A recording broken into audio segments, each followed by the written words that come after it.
Well, happy Friday. Yes, Friday to all across the Delaware Valley. Playoffs, man. That's right. The big series in New York. It begins. This is the Anthony Gargano Show, presented by the Bet Park Sportsbook and Casino app. Downloaded today. Well, it all begins tomorrow night at the Garden. The famous Madison Square Garden, right there, Penn Station. The Amtrak series begins from 30th Street Station to Penn Station. Sixers and Knicks. And you know what's wild about this whole thing is that the last time these two teams met in the playoffs, you have to go back to 1989. It was Barkley against Ewing. It was a 5-game series. The Knicks wound up winning that series in a sweep, but we're talking 1989, before Charles would get traded to Phoenix, before Charles became the voice of the people. Patrick Ewing and Barkley, 7 years later, would combine and play in Space Jam. That's how long ago it's been for these two teams. It's wild. You talk about a proximity, a 90-minute drive up the turnpike. Less than that on the express train on Amtrak. From right Center City, Philadelphia to Madison Square Garden in Manhattan. And it's a legendary place. Two great basketball cities, right? We've always been the little brother to New York. They've always kind of patted us on the head. They pat us on the head and kind of dismiss us as Philadelphia, but they fear us. They fear us when it comes to sports, right? You give me all that you want about the Yankees and the Giants, all right, G-Men, all that, Rangers, all that stuff, all right? Flush it. They haven't been relevant since 2011. That's the last time the Giants, as the wild card team, made the run and won the Super Bowl. But the Yankees right now, they have to genuflect to the Orioles. I don't care that, it's April and they're in first place. That means nothing. Baltimore's better team, all right? In football, they're a joke, right? You're worried about the Jets. It's all about Aaron Rodgers, right? And the Giants have been bad forever. Go through it. Go through the litany. The Phillies are better than the Yankees and better than the Mets. All right? Let's go. It matters here. Look, I'll always give them respect. I worked in New York for about 6 years when I was a writer for the New York Post. And I loved it, right?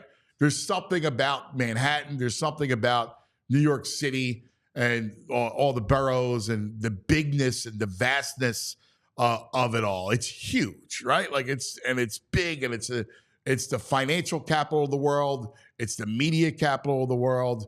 It's that kind of monster city. And I love my time there. And truthfully, for a career arc, I probably should have stayed there, right? But the sirens kept calling me home because I love Philadelphia. I love my home. My family and friends, and it's just, I get to raise my children in, the bosom of our Delaware Valley, which we love. So, but this series excites me because when I was up there, I covered a ton of NBA. I would always do the other team. The Knicks were very good at the time. Pat Riley was the coach. He then had give way to Van Gundy. And it was, the Ewing, and it was in the teeth of the 90s. And it was Reggie Miller on Indiana and the legendary, back and forth with Spike Lee. It was Mike coming in. I remember covering the Saturday afternoon at MSG and Jordan going for 63. Legendary performances, incredible stuff. I remember the melee at the Garden. I think that was another Saturday afternoon game. It was, I remember Van Gundy hanging on to Alonzo Mourning's leg, and he looked like a little puppy dog holding onto his leg. and Zoe was shaking him around, whipping him around with his leg. It was a melee, right? It was Oakley, and it was Alonzo Mourning, and it was the gritty Heat and Riley when he had left against the Knicks, and it was awesome stuff, like great theater. There's something about the theater of that place, of that building. I love arenas and stadiums. I love to travel around and seeing them, experience them, because if you go there, especially to the storied ones, and you close your eyes, you could feel the presence of ghosts. That's real. You close your eyes and you just feel all the greatness that came here.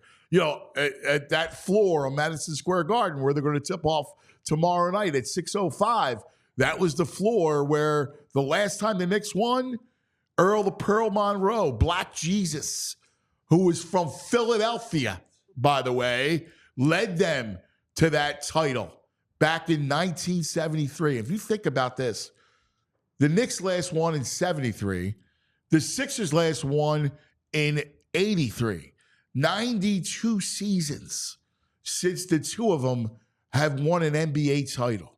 Like, that's all that's going to be there on display in front of all the celebrities, right? Jerry Seinfeld's going to be there, and Larry David, and Ben Stiller, and you can just know all those guys are all going to be there. They'll probably dig up Madonna, like she'll be there. Like all those people are going to be there. I remember Madonna sitting courtside in the mid-90s, and there was Spike and the whole thing, and he had just gotten done doing Do the Right Thing, and it was wild, right? It's such a big scene.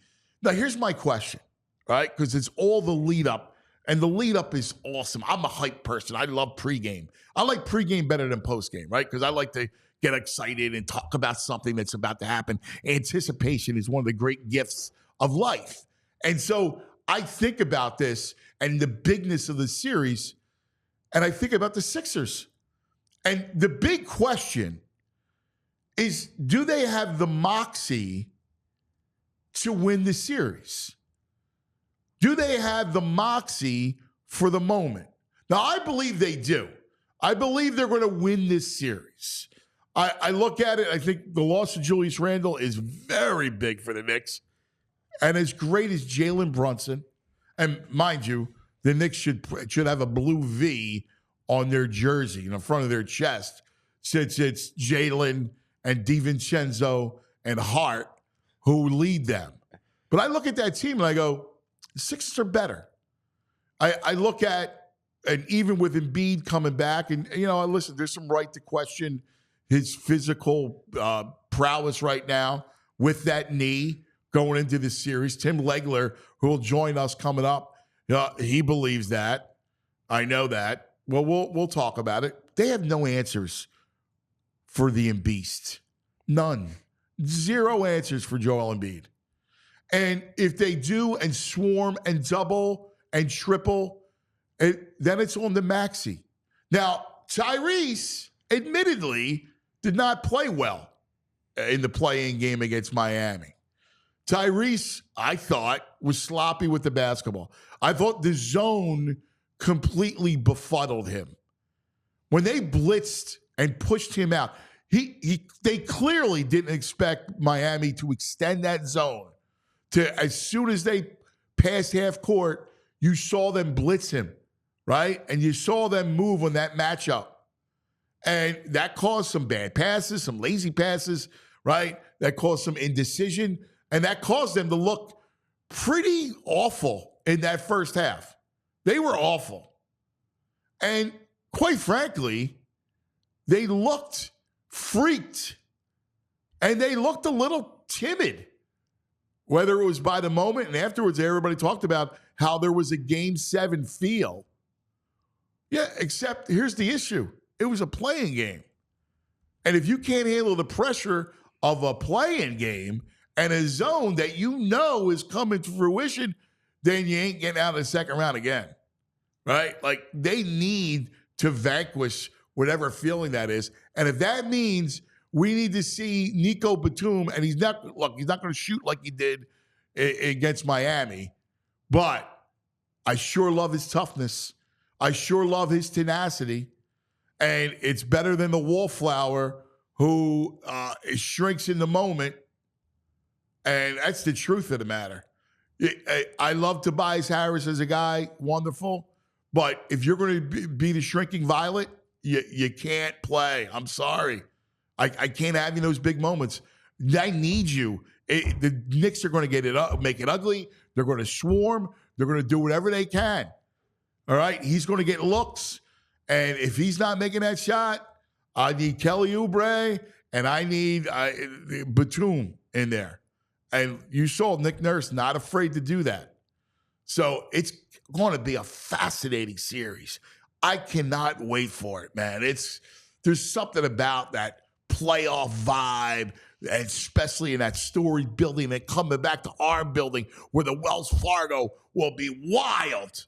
It'll be freaking out. Like, that's something that teams, and Keith Pompey talked about it, how teams get worried about it. They get freaked by it. That they want to be up early and they don't want to hear that crowd. That's old school home court advantage, and it's here. That's Popping Off, brought to you by Olipop.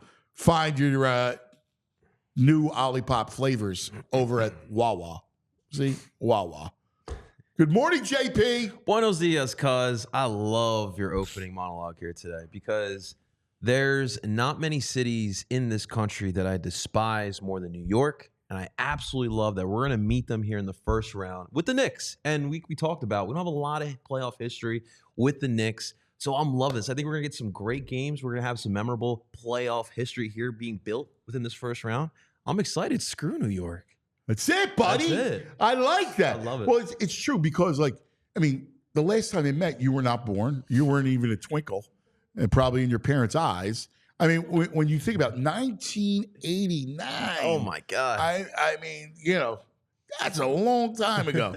And these are two teams this close, right? You know, we share not only a Northeast Carter, but we share the Atlantic Division, right? Like, we are that close to that city, and yet there's never crossover.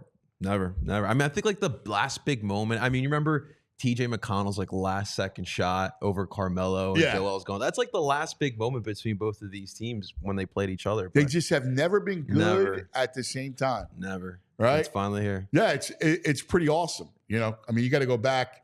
So they played in 89, and before that, they played in 83. The Sixers year, they swept them en route to the title. Yeah. Luckily, listen, we have our Birds who typically do well against the Giants in the playoffs. We had some really fun moments. And then that's a real rivalry. Yeah. That Phillies Mets is a real rivalry. I mean, Rangers Flyers, I mean, I look at the 2014 series, it's like, oh, God. But in general, I feel like we have their number in the playoffs as a city. Yes. As a city. Flyers got to go way back. I gotta go. Way back. I gotta go dig in YouTube. You gotta dig in YouTube. And it's funny. The Rangers, like when I was a kid, Flyers Rangers were like death rivalry. It was pretty awesome. They had these. They had this guy. What was his name? Who they would whistle at. Was it Duguay? It was Duguay, right? Ron Duguay. That's VG. Good job, Ron Duguay. And he dated like a supermodel, Carol Alt. Okay, I think that was right. I'm not sure, but he dated a supermodel. And he had this long, curly hair. And back then, those dudes didn't wear helmets, right? So they had that long, curly hair, and they would whistle at him. That was a thing, yeah. Like, they would whistle at him. It was crazy. Like, it was nuts. It is.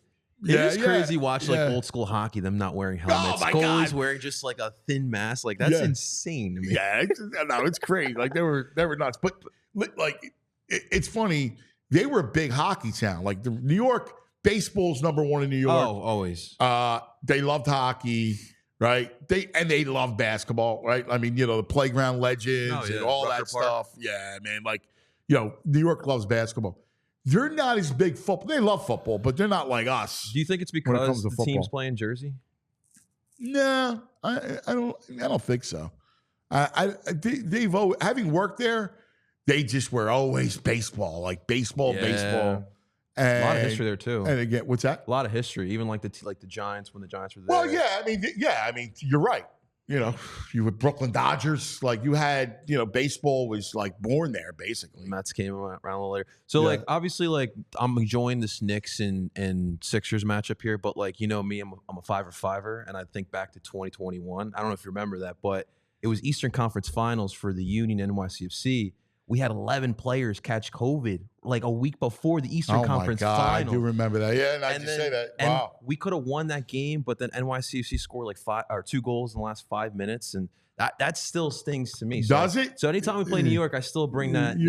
Yeah. Look at that. I want to beat New York. I want to beat the Knicks. Do you feel any rivalry too? Like if I said to you the biggest Eagles rival, okay, Cowboys or Giants, what do you say? No, I mean I still listen. The way I grew up with the people who taught me about Philly sportsdom, it's the Cowboys. Like the Cowboys will forever be. I get like why my generation hates the Giants, and listen, I hate the Giants in New York, but the Cowboys, you just can't ignore history, and it's always been there with the Birds and the boys. Yeah, it's funny how that is because I agree with you, but like there is like the Giants like if I start naming names. Your faces will start to get red. Yeah. Oh, yeah. Right? Yeah. Like when I start giving you the Cheekies and the Elis, right? Like you start rattling off those names. Like you go, Shockey, Jeremy Shockey. Like guys like, that's right. Ew. Like all that stuff. Like, and this is what's great about this series that's coming up. All right, let me ask you, how do you feel on a scale of 1 to 10, confidence at 10 being through the roof of the series here? Yes. I'm gonna go with a solid 8. I'm gonna go with a solid 8. I'm riding on the coattail of Joel Embiid. He's the key factor here in the series. He's the best player on the court for both teams. Obviously, we know he gives us the performance, that big performance. New York can't stop us. There's nothing. Even if the Mitch Robinson, we'll find out what his status will be for tomorrow's game 1. But I love this for the Sixers. Now, listen, they're going to try to, do a little bit of what the Heat does. Now, they don't play the zone defensively like Miami, but they're going to try to give you a little bit of that rugged kind of old school. They're going to play right to the whistle to whistle, man. They're playing. They're going to play hard on. They're going to be rugged, and they're going to try to muck it up a little bit. So, that's where my only concern when I look at the Sixers. And we've talked about this. And I love how they're built, and I love the fact that Nick Nurse is the coach. And I do. My only concern really is, can they in this series? Obviously, it's Embiid and his health and his wind, but assuming that's okay and passable, then do they have the stones? Do they have the moxie to step up in that that light that's beaming down? That's the bright lights, the big stage. Yeah, I mean, we talked about it after the Wednesday night game. I mean, like Nico Batum was the one that stepped up on that day, but other players are going to have to step up. Obviously, Maxey didn't have a good playing game. I expect him to have a couple good games in this first series here. And the way they are going to play Embiid, because they're going to have to collapse and double on Embiid, the way they're going to play Embiid, I think, the series is going to fall into Maxey's hands. Yeah, and I mean, this is a Maxey series. Yeah, like we need Maximus. Yes. We need Maximus to just dominate. Like we need him to win. He's got to win you 2 games. Yeah. And you know what, too? Like 30, 35 plus. I like our depth more than New York's as well. I like our bench, what we can put out there compared to New York. And, like, you watch New York play this year, Jalen Brunson, like, he's putting up 30, 40. He had a 60-point game like a month ago. Yeah, absolutely. I mean, like, if you put the game in the other Knicks hands, the other players' hands on the Knicks, I like our chances there because it's Brunson. It's really what the Knicks have. You have some solid role players, but it's like when we played the Celtics in 2020 in the bubble. They did a good job of just allowing. I don't want to remember that. Well, just the game plan. Twice you brought up COVID. What, are we bringing back COVID? No. But put the ball, on, bro. Put the Give game me in Jalen Brunson's hand. No bubbles, right? No viruses. Conjuring. All right. No, he worries me. I think he's got the gift. Yeah. I think he's got a gift. He can make things happen. You don't even know it. You can conjure. conjure good stuff. All right. That's my man, John Zapata, JP.